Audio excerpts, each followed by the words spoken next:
دی make T V کے معزز ناظرین خوش آمدید۔ بے نظیر بھٹو کے پہلے دور حکومت میں army chief general Aslam Beg کو کہا گیا کہ فوج کراچی میں ایم کے زیر انتظام نو گو ایریاز کو کلیئر کروائیں۔ جنرل بیگ نے کور کمانڈر کراچی کو وزیر اعظم کے احکامات سے آگاہ کیا، مگر کور کمانڈر نے یہ احکامات ماننے سے انکار کر دیا۔ البتہ کچھ عرصہ بعد جب یہ کور کمانڈر خود آرمی چیف بنے تو ایم کے خلاف ملک کی تاریخ کا سب سے بڑا آپریشن لانچ کیا گیا۔ یہ کور کمانڈر جنرل آصف نواز تھے جو بعد میں آرمی چیف بنے۔ میں ہوں میک اور آپ دیکھ رہے ہیں دی میک ٹی وی، اور آج ہم اسی موضوع پر بات کریں گے۔ جنرل بیگ کے جانشین کا انتخاب کرنے کے لیے صدر غلام اسحاق خان کو جو نام بھیجے گئے، ان میں سر فہرست جنرل شمیم عالم کا نام تھا، جو سینئر موسٹ جرنیل تھے۔ ان کے علاوہ corps commander Karachi general Asif Nawaz اور corps commander Multan general Hamid Gul کے نام بھی پینل میں شامل تھے۔ جنرل حمید گل کے آرمی چیف بننے کے امکانات بہت روشن تھے، کیونکہ نہ صرف وزیر اعظم نواز شریف ان کے حمایتی تھے بلکہ صدر غلام اسحاق خان سے بھی جنرل حمید گل کے اچھے مراسم تھے۔ اور دلچسپ بات یہ تھی کہ جنرل اسلم بیگ بھی جنرل حمید گل کو اپنے جانشین کے طور پر دیکھنا چاہتے تھے۔ افغان جہاد میں سرگرم کردار ادا کرنے والے کمانڈر گلبدین حکمت یار بھی جنرل حمید گل کو سپہ سالار بنانے کی سفارش کرتے رہے، مگر امریکی مخالفت کے باعث جنرل حمید گل پاک فوج کے سپہ سالار نہ بن سکے۔ حیرت انگیز طور پر نواز شریف نے اپنا وزن حمید گل کے پلڑے میں ڈالنے کی بجائے سمری پر اپنی رائے ظاہر کیے بغیر ہی ایوان صدر بھجوا کر غلام اسحاق خان کے کورٹ میں ڈال دی۔ صدر غلام اسحاق خان نے جنرل حمید گل کو اپنے دفتر بلا کر بتایا کہ وہ ضرور انہیں آرمی چیف بناتے، لیکن امریکہ کی مخالفت کے باعث یہ ممکن نہیں۔ غلام اسحاق خان نے یہ بھی کہا، امریکی سفیر رابرٹ اوکلے تو جنرل حمید گل کو جنرل صدام گل کہہ کر بلاتے ہیں۔ صدر غلام اسحاق خان نے سینئر موسٹ جرنیل شمیم عالم کو chairman joint chief of army staff committee مقرر کر دیا، جبکہ جنرل آصف نواز جنجوعہ کو افواج پاکستان کا 10واں سپہ سالار تعینات کر دیا گیا۔ جنرل آصف نواز آرمی چیف مقرر ہونے کے بعد بھی جنرل حمید گل سے خوفزدہ رہے۔ جنرل آصف نواز جنرل حمید گل سے یوں ڈرتے رہے جیسے بچے بوگی مین کے خوف سے سہم جاتے ہیں۔ ایچ کیسلنگ کی کتاب دی ISI آف پاکستان میں انکشاف کیا گیا ہے کہ جنرل آصف نواز نے جنرل بیگ کو بتایا کہ جنرل حمید گل نے افغانستان میں اپنے باریش دوستوں کو انہیں قتل کرنے کا ٹاسک دیا ہے۔ قاتلانہ حملے کے پیش نظر جنرل آصف نواز ہر رات کمرہ بدل کر سوتے۔ جنرل بیگ نے انہیں اسی نئے بنگلے میں منتقل ہونے کی پیشکش کی جو vice chief of army staff کے لیے بنایا گیا تھا۔ جنرل آصف نواز اس نئی رہائش گاہ میں منتقل ہو گئے اور اپنی حفاظت کے لیے 100 فوجی کمانڈوز تعینات کر لیے۔ جنرل آصف نواز فوج کی کمان سنبھالنے کے بعد بھی جنرل حمید گل سے خائف رہے، پھر ان میں اتنی ہمت بھی نہ تھی کہ جنرل حمید گل کو فوج سے نکال باہر کرتے۔ جنرل آصف نواز نے یہ منصوبہ تیار کیا کہ جب وہ امریکہ کے دورے پر ہوں گے تو ان کی عدم موجودگی میں حمید گل کا تبادلہ کر دیا جائے۔ CGS لیفٹیننٹ جنرل فاروق خان نے کور کمانڈر لاہور جہانگیر کرامت کو کور کمانڈر ملتان کے طور پر چارج لینے کا حکم دیا، جبکہ لیفٹیننٹ جنرل حمید گل کا تبادلہ ٹیکسلا میں کر دیا گیا۔ جنرل حمید گل نے نئی پوسٹنگ لینے سے انکار کر دیا تو انہیں فوج سے قبل از وقت ریٹائر کر دیا گیا۔ جب جنرل آصف نواز سپہ سالار تھے تو کراچی میں آپریشن بلو فاکس اور پھر آپریشن کلین اپ شروع ہوا۔ ایم پر غیر ملکی فنڈنگ اور سندھ کی علیحدگی کا الزام لگایا گیا۔ جناح پور کے نقشے برآمد کرنے کا دعویٰ بھی کیا گیا، لیکن کور کمانڈر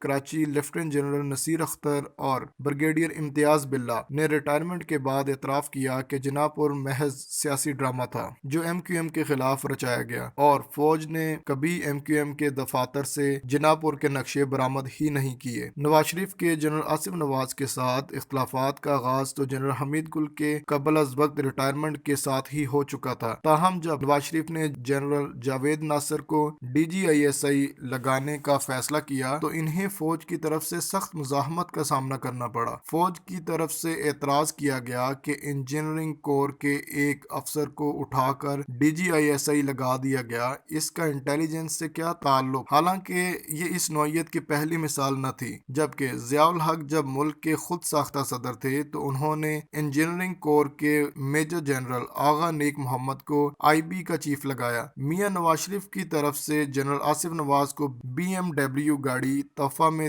دینے کی باتیں بھی زبان زد عام رہیں۔ جنرل آصف نواز کے بھائی شجاع نواز نے بھی اپنی کتاب کراسڈ سورڈز میں اس پیشکش کا تذکرہ کیا ہے۔ شجاع نواز کے مطابق جنرل آصف نواز کو پہلی پیشکش تب ہوئی جب انہیں جاتی عمرہ میں کھانے پر بلایا گیا۔ ویڈیو میں آگے بڑھنے سے پہلے نئے آنے والے دوستوں سے درخواست ہے نیچے نظر آنے والے سبسکرائب کے بٹن پر کلک کر دیں اور ساتھ نظر آنے والی بیل آئیکن کی گھنٹی کو ضرور دبا دیں تاکہ ہماری ویڈیو سب سے پہلے آپ تک ہی پہنچے۔ میاں محمد شریف نے جنرل آصف نواز کو ایک طرف لے جا کر کہا کہ نواز شریف اور شہباز شریف دونوں تمہارے چھوٹے بھائی ہیں، ان سے کبھی کوئی غلطی ہو جائے تو مجھے بتانا، میں انہیں سیدھا کر دوں گا، کیونکہ آپ ان کے بڑے بھائی ہیں۔ یہ دونوں بھائی BMW لینے کے چکر میں ہیں، مگر آپ چونکہ میرے بڑے بیٹے ہیں اس لیے پہلی BMW آپ کے لیے منگوائی ہے۔ دوسری بار شہباز شریف BMW کی چابی لے کر آئے مگر جنرل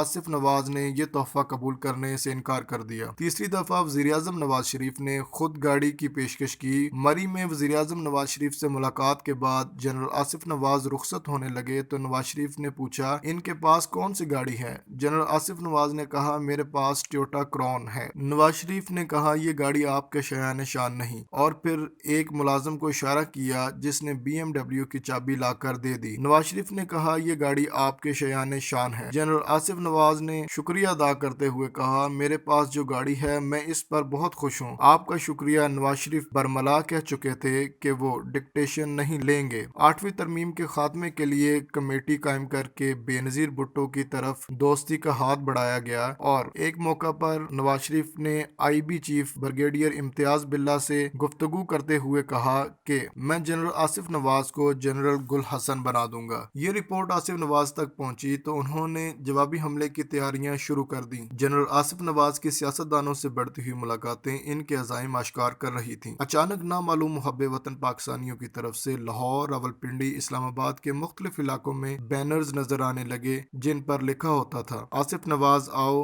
ملک بچاؤ۔ جنرل آصف نواز آنے اور ملک بچانے کی تیاریوں میں مصروف تھے۔ اس دوران فروری 1992 میں انہوں نے امریکہ کا دورہ کیا جس سے مارشل لاء کی آمد سے متعلق افواہوں اور سرگوشیوں کا سلسلہ مزید تیز ہو گیا۔ بیگم عابدہ حسین جو ان دنوں میں امریکہ میں پاکستان کی سفیر تھیں، انہوں نے اس دورہ امریکہ کی تفصیل اپنی کتاب پاور فیلئر میں بیان کی ہے۔ جنرل آصف نواز کو پاکستانی سفیر عابدہ حسین نے بریفنگ دی امریکی حکام سے 1 to 1 ملاقات نہ کی جائے۔ جنرل آصف نواز امریکی وزیر دفاع سے ملنے پینٹاگون گئے تو عابدہ حسین کو یہ کہہ کر اٹھا دیا گیا کہ امریکی وزیر دفاع جنرل آصف نواز سے علیحدگی میں بات چیت کرنا چاہتے ہیں۔ امریکی وزیر دفاع نے کہا اگر تم پاکستان کا ایٹمی پروگرام رول بیک کر دو تو بے شک مارشل لاء لگا دو، امریکہ کو کوئی اعتراض نہیں۔ شجاع نواز کی کتاب میں بیان کردہ تفصیل کے مطابق جنرل آصف نواز اس سے قبل CIA حکام سے یہ بھی پوچھ چکے تھے کہ کیا امریکہ چاہتا ہے